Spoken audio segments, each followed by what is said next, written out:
I welcome you all for the 5-day national workshop on CSIR UGC NET conducted by Botany for You, an online platform for the students in collaboration with the Bhavans College, Andheri, MP Dev Memorial College, Nagpur, and Shivaji Science College, Akola, as well as Amravati. Now, these uh, examinations are very important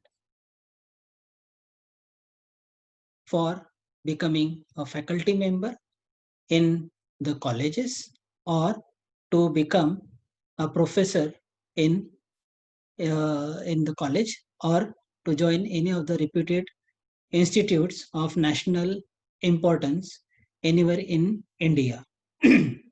Today, I will be speaking on molecular and genetic basis of reproductive biology in flowering plants. I am Dr. Nitin Lavane.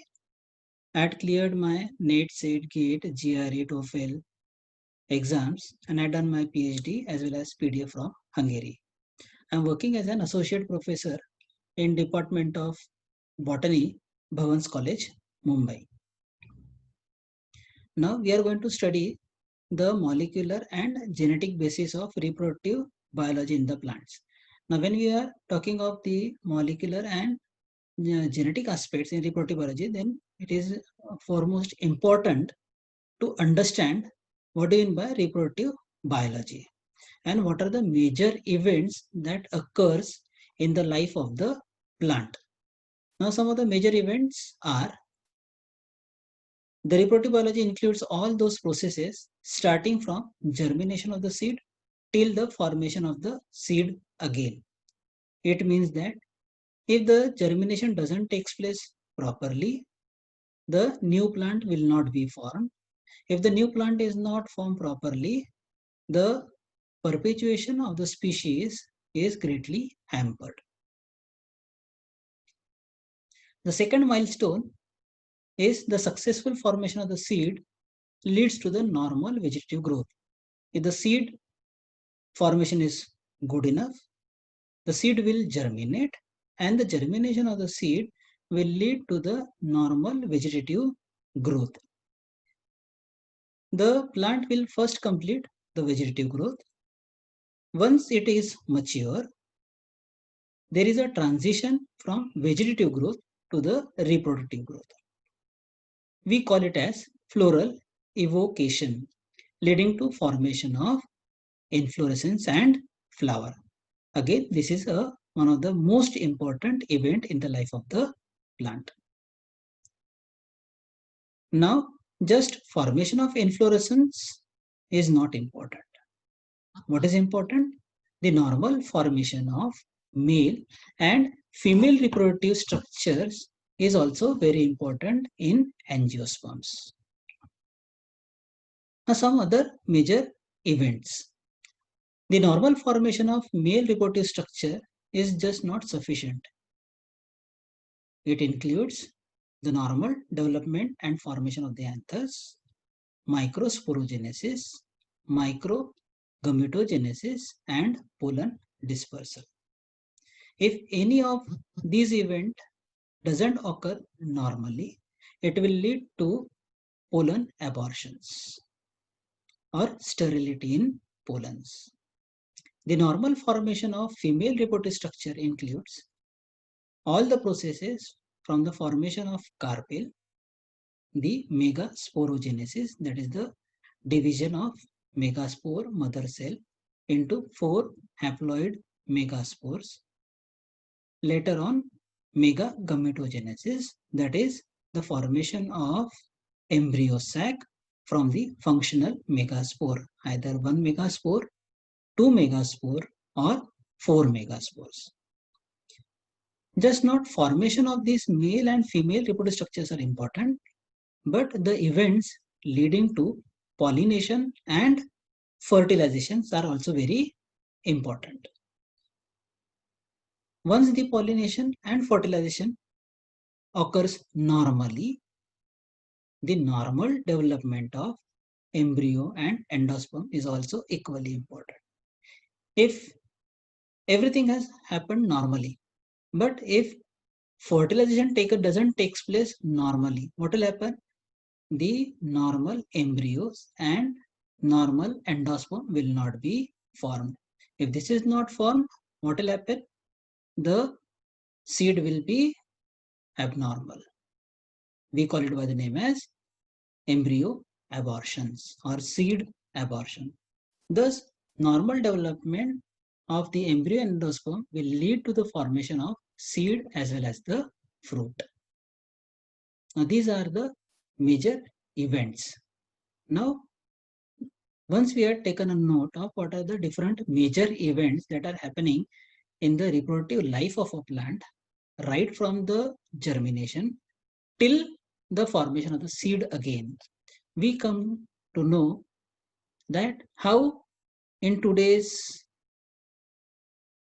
world of science and technology, the genes or the genetic and the molecular aspects throw light on the reproductive biology. With the advent of science and technology, several plants have been sequenced in order to understand the functionality of the gene controlling various expressions. Now, earlier, we were having the model plant of Arabidopsis, but later on, various other plants were completely sequenced. Now, when we are sequencing the plant genome, the major result is to know the functionality of the gene. Now, as of today, we are having around 236 angiosperm species who has been completely sequenced, whose genomes we know it. And this was published in the paper in Frontiers in Plant Science in 2018. Now, the genome that has been published, now the question comes, the mining of the genes helps in understanding the molecular and genetic basis of major events that are taking place in the life of the plant. That is the major role of the sequencing of the genome of various plants. One of the important techniques for understanding the functionality is by either down-regulating a gene or you mutate the gene. So what will happen when we mutate a gene or when we down-regulate a gene, what will happen? The expression of the gene will be hampered. When the expression of the gene is hampered, the phenotypic expression is also hampered. So we can able to collaborate or corroborate the functionality of the gene. Thus, the loss of functionality of the gene conversely helps in understanding the gene function. Now, what are the different types of plants which has been used? I told you that around 236 plant genome has been sequenced, but this is the data of 2017. But the first model plant is Arabidopsis thaliana. This picture is from my lab, from Hungary. Now the other plants which have been used for finding the gene function are Petunia, again another dicot plant, Oryza sativa and Ziames. These are the two plants from the monocot, which is the cereal crops of the world. And therefore, we are interested in knowing the functionality of the genes in these plants also. Now, once we understand that the science and technology is helping us, we had also seen the major events that are occurring in the life of the plant. Now, it is not possible for me to cover all the topics in such a short time. So for today, I'll be just taking some of these major events in the life of the plant, and I will try to help you in understanding how the genes are controlling this particular mechanism. Now, when we talk of seed germination and dormancy, both of these events are very important. Both of these events are antagonistic to one another. Why they are antagonistic? They are antagonistic because the seed germinates at appropriate time. Till that time, the seed remains in a sleeping stage. We call by the name as dormancy. That is during the unfavorable condition. Now, the genes which are responsible for inducing dormancy, it will not allow the genes responsible for seed germination to be activated, to be upregulated. Similarly, at the time of seed germination, the genes which are responsible for inducing dormancy, they will be down-regulated. And so what will happen? Those growth promoting hormones, they will be produced in larger amount. Therefore, the growth hormones like auxins, gibberellin, cytokinins, they promote germination. So the genes responsible for the synthesis of these growth hormones, they will be produced in larger amount at the time of seed germination, which is absent at the time of dormancy. Similarly, the growth hormones like the abscisic acid and ethylene, which controls the dormancy, they will not allow the synthesis of the genes which are responsible for the production of auxins, gibberellins, and cytokinins. Thus, during germination, genes regulating germinations will be upregulated, and at the same time, the gene inducing dormancy will be downregulated. Now, are there any genes we know that they are directly play a role in seed germination? Yes.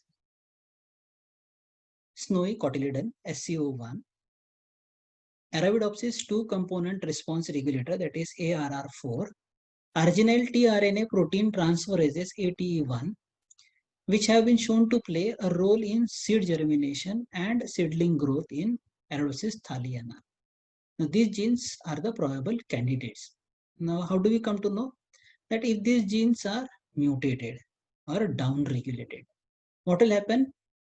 If they are mutated, what will happen? The seed will not undergo germination. Or even if it is down-regulated to such an extent, what will happen? The seed germination will be very minimal. So this is how we come to know the genetic basis of seed germination. Now we come to the second milestone. The seed has germinated, the shoot has come up. Now what happens? The growth and differentiation of the shoot takes place. Now what is the classical way in which we understand this particular aspect? There are two theories, the two classical theories. One is the tunica carpus theory given by Schmitz in 1924. Now what does he say? That there are two types of cells are there. One is called the tunica, another one is called the corpus.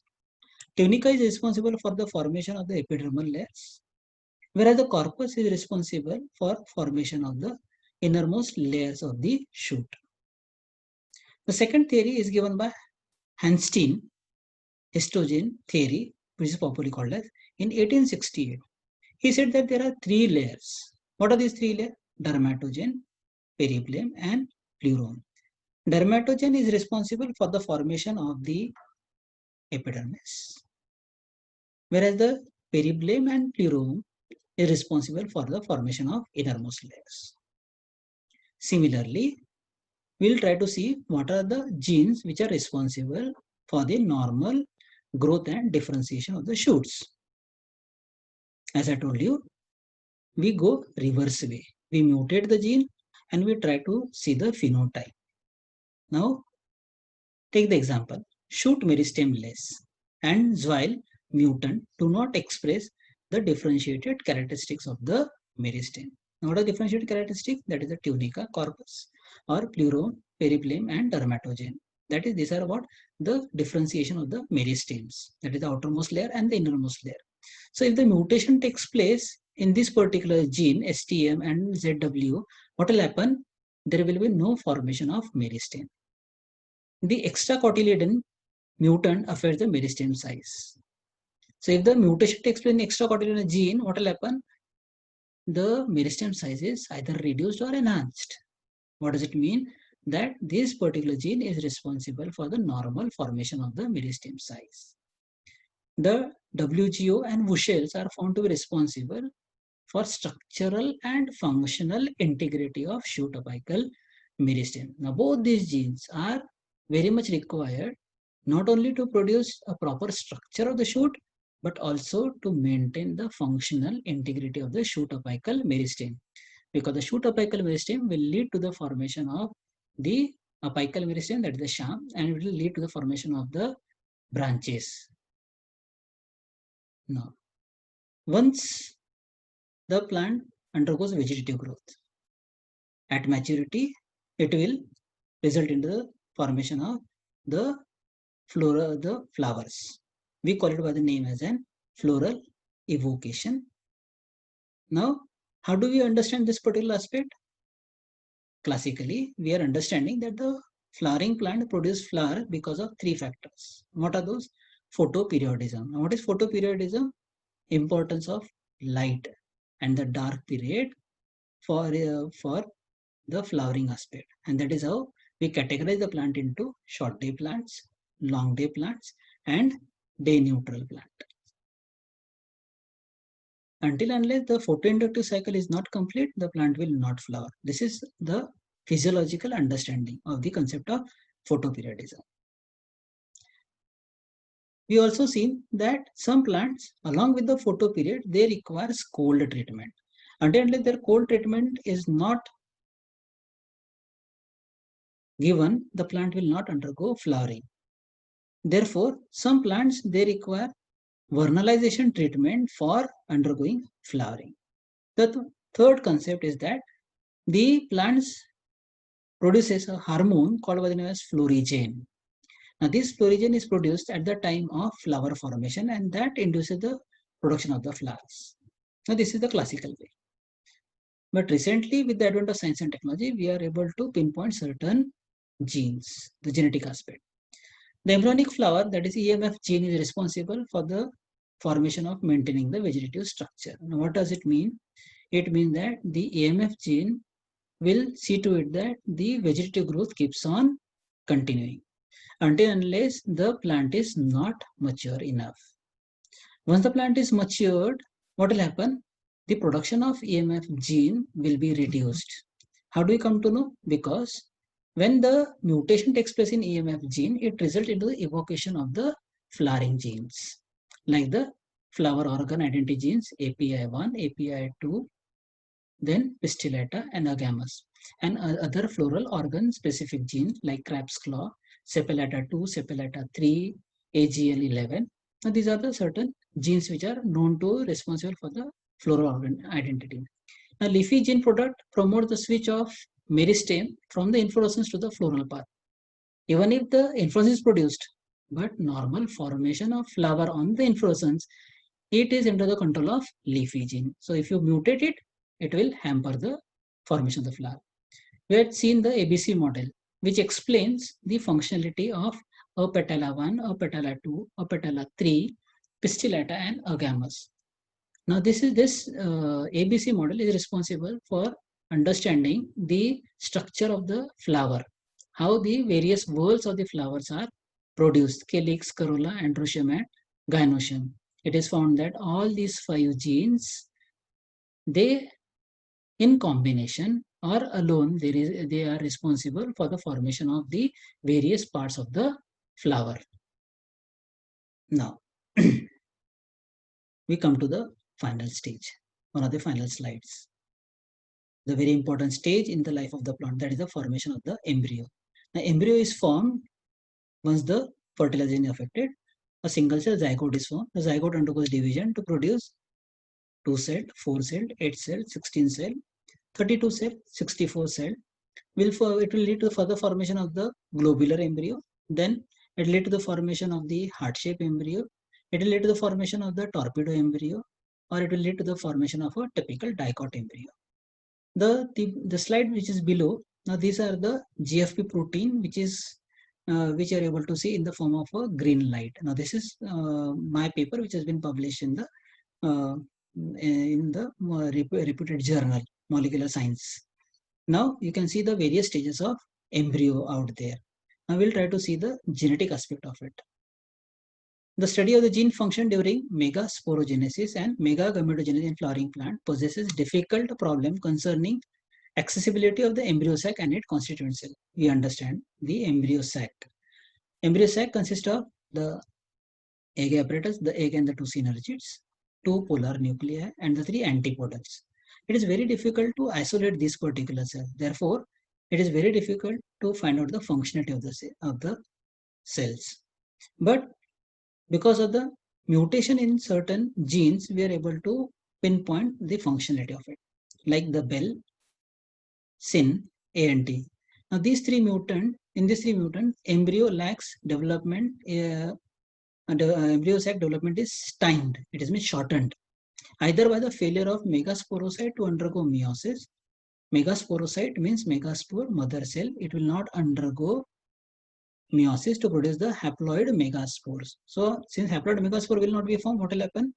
The further formation of the embryo sac will be hampered. Or the failure of the functional megaspore to complete the round of nuclear division to form typical 8 nucleate embryo sac. Now what does it mean? Even if the functional megaspore is formed somehow, the typical 8 nucleate embryo sac will not be formed.